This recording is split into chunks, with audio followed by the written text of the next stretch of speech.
Hello friends, मैं अभिषेक Dewangan GK हर CGPSC के इस यूट्यूब चैनल पर आपका फिर से स्वागत है। आज की क्लास में हम मिशन मास्टर के एमसीक्यू को देखने वाले हैं। डिटेल में बहुत अच्छे से इसको पढ़िएगा, डिटेल लेकर आया हूँ इसका एमसीक्यू। अब हम जितनी जल्दी हो सकता है इसको कवर करने की कोशिश करेंगे, सभी सब्जेक्ट को, सब मतलब जो महिला बाल विकास के जितने भी टॉपिक हैं उन सबको, क्योंकि आपके 13 अगस्त को केवल 15 दिन बचा हुआ है। एग्ज़ाम डेट आ चुका है 13 अगस्त, केवल 15 ही दिन बचा हुआ है। जितना जल्दी हो सकता है अब हम इसको एमसीक्यू के साथ कवर करने की कोशिश करेंगे। तो ज़्यादा आपका समय ना लेते हुए चलिए क्लास शुरू करते हैं।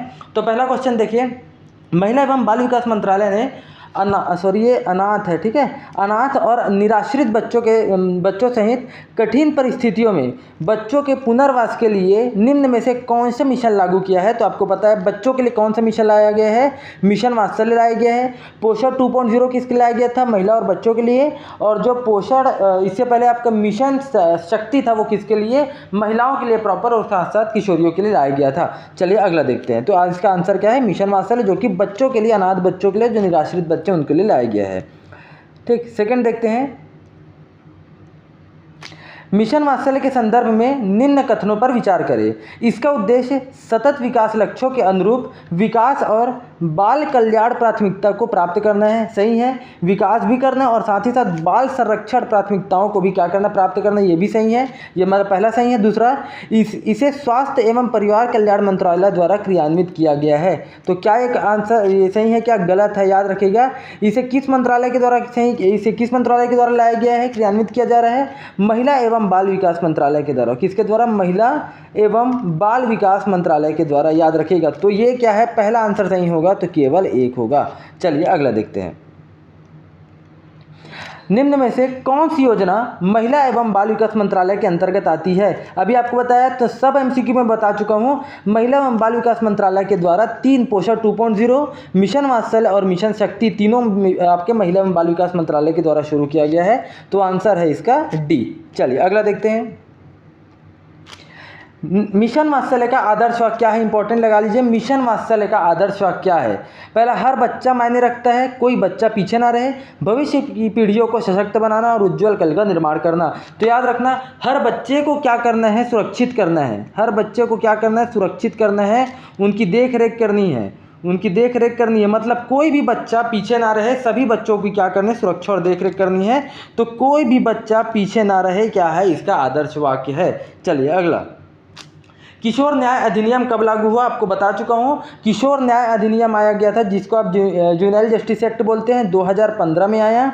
और यही आगे चल के 2021 में क्या बना, मिशन वात्सल्य बना है।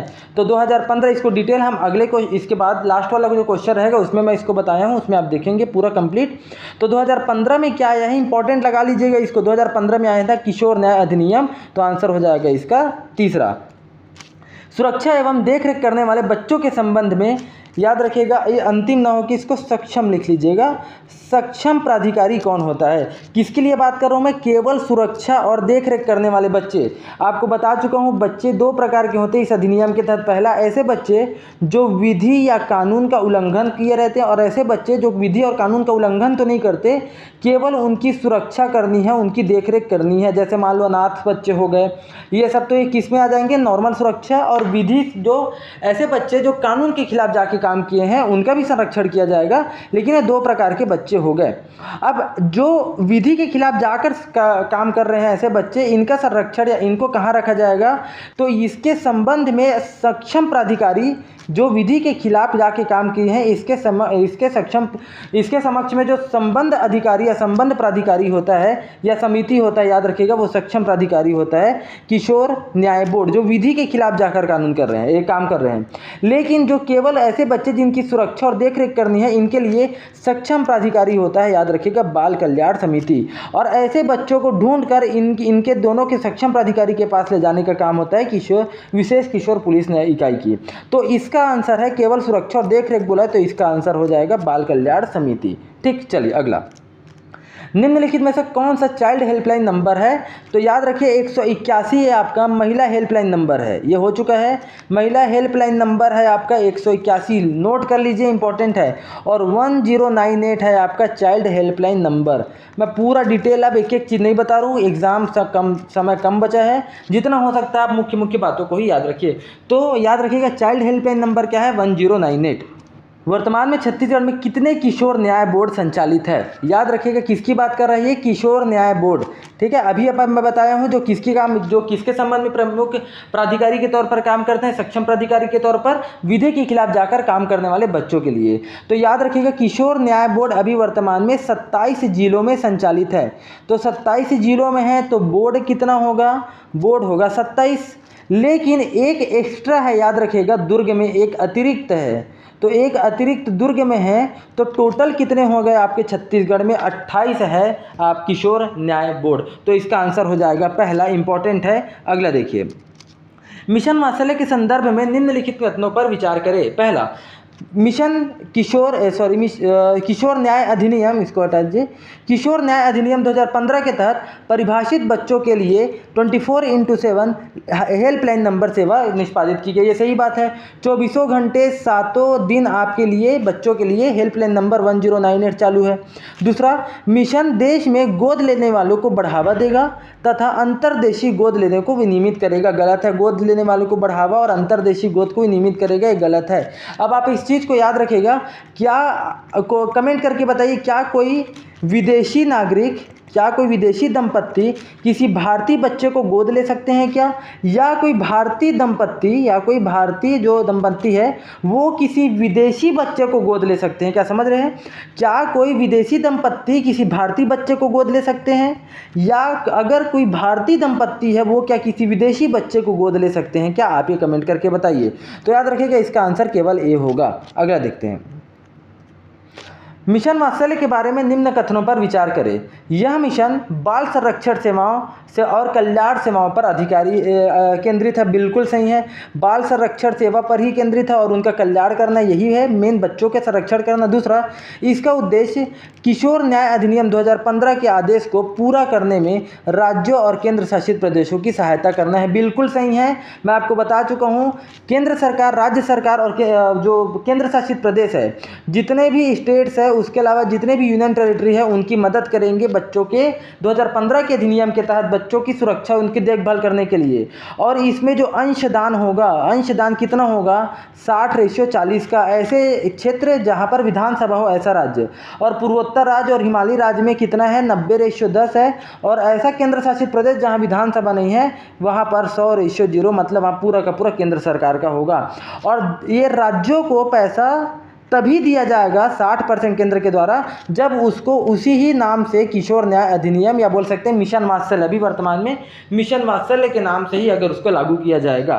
ठीक, तो पहला और दूसरा दोनों सही है, तो इसका आंसर हो जाएगा सी।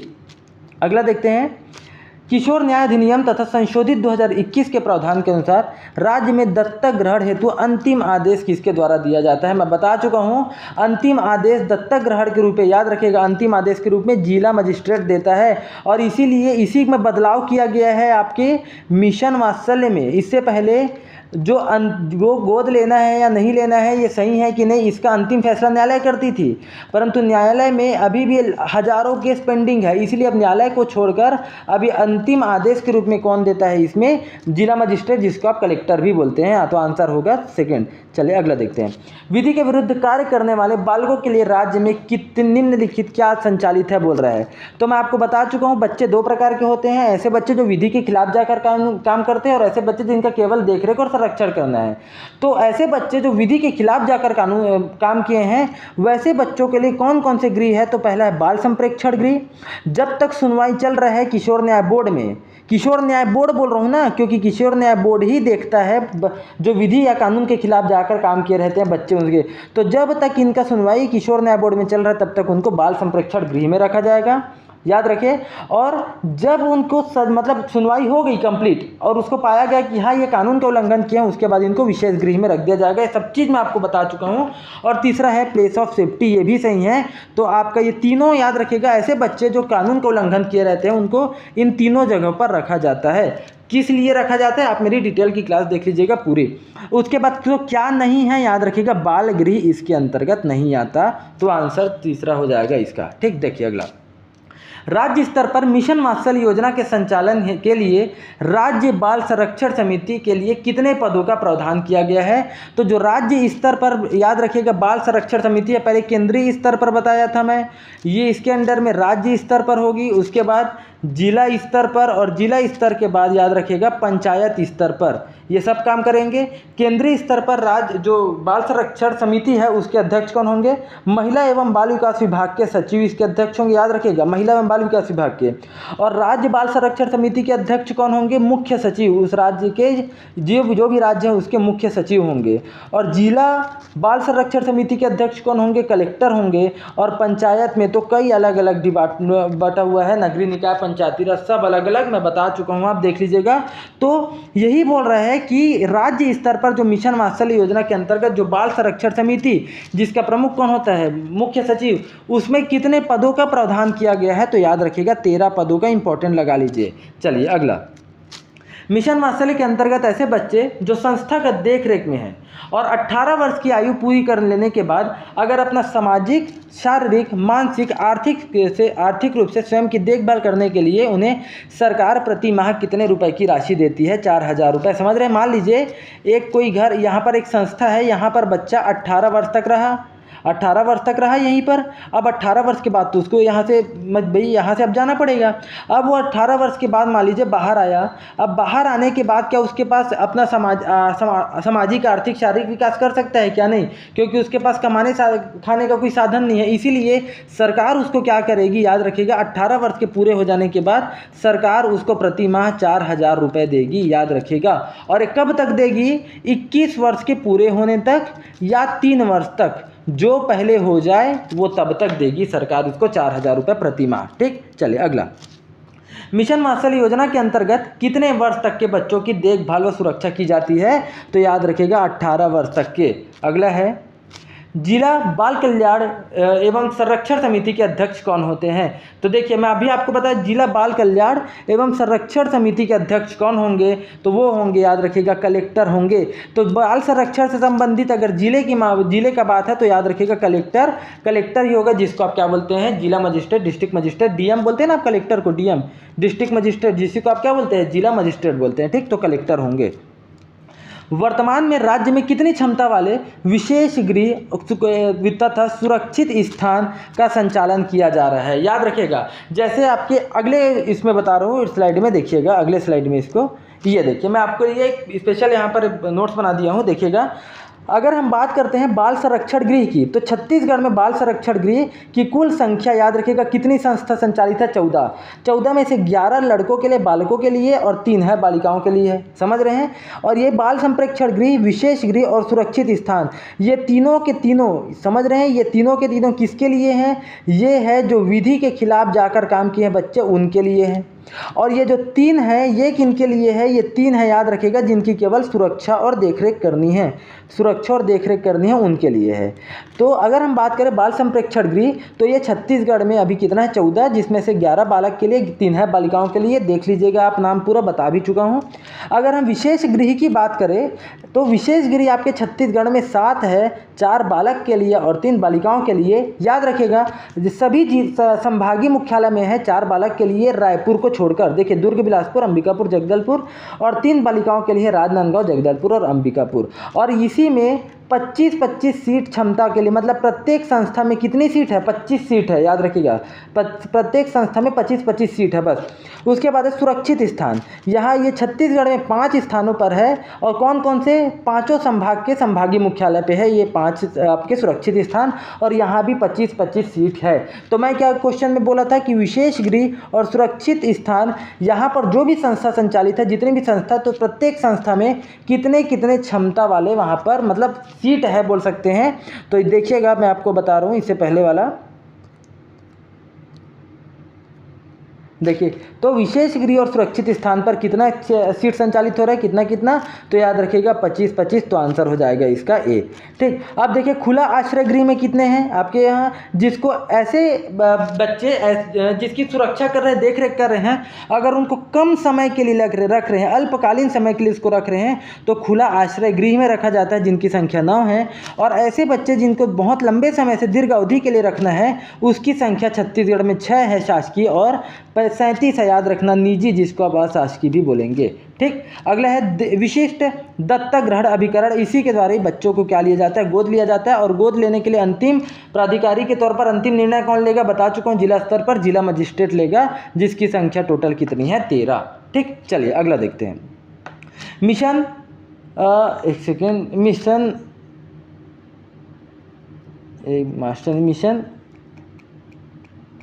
वात्सल, एक्चुअल में जब बोलो वॉइस टाइपिंग करो तो ऐसे ही होता है। ठीक है, मिशन वात्सल योजना के अंतर्गत राज्य स्तरीय चयन समिति का अध्यक्ष कौन होता है, तो राज्य स्तरीय चयन समिति का अध्यक्ष याद रखिएगा, पहले से बता दूं मैं आपको, ये भी बता दूं, देखिए बाल कल्याण समिति आप पढ़े हैं, बाल कल्याण समिति, और उसके अलावा आप पढ़ें किशोर न्याय बोर्ड पढ़ें।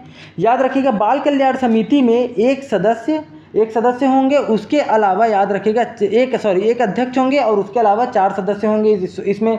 ठीक है, तो एक अध्यक्ष के अलावा जितने भी इसमें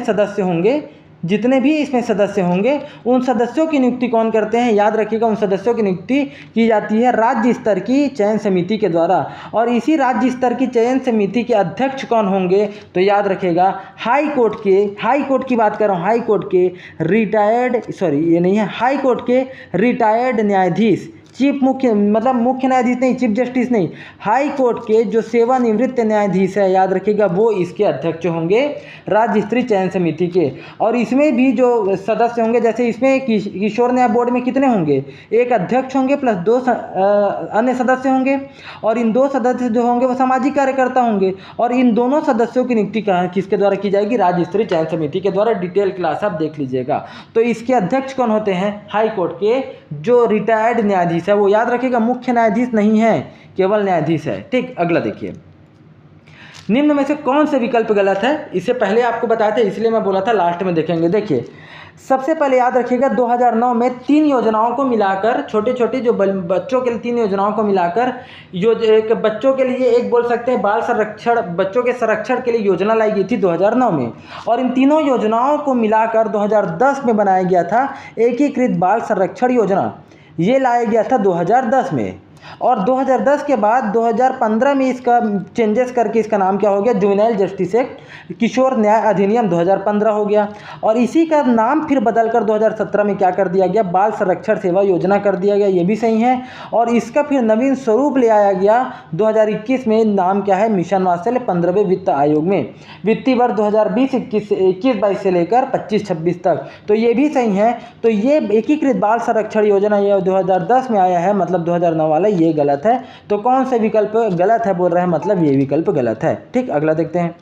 छत्तीसगढ़ शासन द्वारा की गई पहल एवं प्रयासों से पूरे राज्य में 2022-23 तक की बात कर रहे हैं, 30 नवंबर 2022 की स्थिति में छत्तीसगढ़ में कितने बाल विवाह की रोकथाम की गई है। 30 नवंबर 2022 तक छत्तीसगढ़ में कितने बाल विवाह की रोकथाम की गई है, तो आंसर है 164, याद रखिएगा। और बाल विवाह के लिए जो बोल सकते हैं अभियान कब चलाया जाता है, रामनवमी से लेकर अक्षय तृतीया तक। और आज ही के क्लास में, कल की क्लास में बता चुका हूँ कब कब मनाया जाता है। आप कमेंट करके बताइए रामनवमी कब मनाया जाता है। उम्मीद कर रहा हूँ ये आपको पूरा समझ में आया होगा। ऐसे ही और वीडियो हम आपके लिए लेकर आएंगे। तो वीडियो पसंद आए तो वीडियो को लाइक कीजिए, चैनल को सब्सक्राइब कीजिए।